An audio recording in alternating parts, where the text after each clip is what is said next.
സിനിമയുടെ മാസ്മരിക ലോകത്ത് തിളങ്ങി നിൽക്കുമ്പോഴും ആത്മീയമായ ഒരുപാട് കാര്യങ്ങളിൽ താല്പര്യം കാണിക്കുന്ന രണ്ട് വ്യക്തികളാണ് ലാലേട്ടനും ശ്രീ രജനീകാന്തും. ഈ സ്വഭാവ സാമ്യതയെക്കുറിച്ച് എപ്പോഴെങ്കിലും ചിന്തിച്ചിട്ടുണ്ടോ, ചർച്ച ചെയ്തിട്ടുണ്ടോ? അതിപ്പോൾ അങ്ങനെ ഒരു വളരെ വ്യക്തിപരമായ കാര്യമില്ല, അങ്ങനെ മനഃപൂർവ്വം അങ്ങനെയല്ല. നമ്മുടെ ഒരു എന്താ പറയുന്നത്, എല്ലാവരും അവരുടെ ഫിലോസഫിയിൽ ജീവിക്കുന്ന ആൾക്കാരാണ്. അപ്പോൾ എനിക്ക് എൻ്റേതായിട്ടുള്ള ചില ഫിലോസഫികളുണ്ട്, എനിക്ക് എൻ്റേതായിട്ടുള്ള ചില സംശയങ്ങളുണ്ടാകാം, അല്ലെങ്കിൽ എനിക്ക് എൻ്റേതായിട്ടുള്ള ചില അനുഭവങ്ങളുണ്ടാകാം.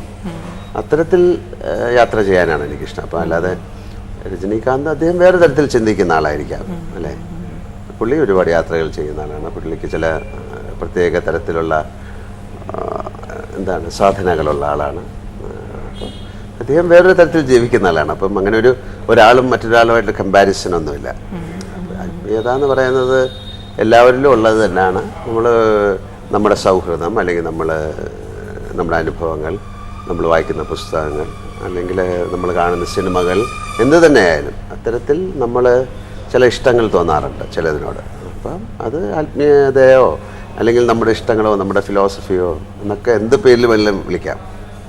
അങ്ങനെ എനിക്ക് എൻ്റേതായിട്ടുള്ള ഫിലോസഫി ഉണ്ട്, അതിൽ ജീവിക്കാനാണ് ഞാൻ ഇഷ്ടപ്പെടുന്നത്.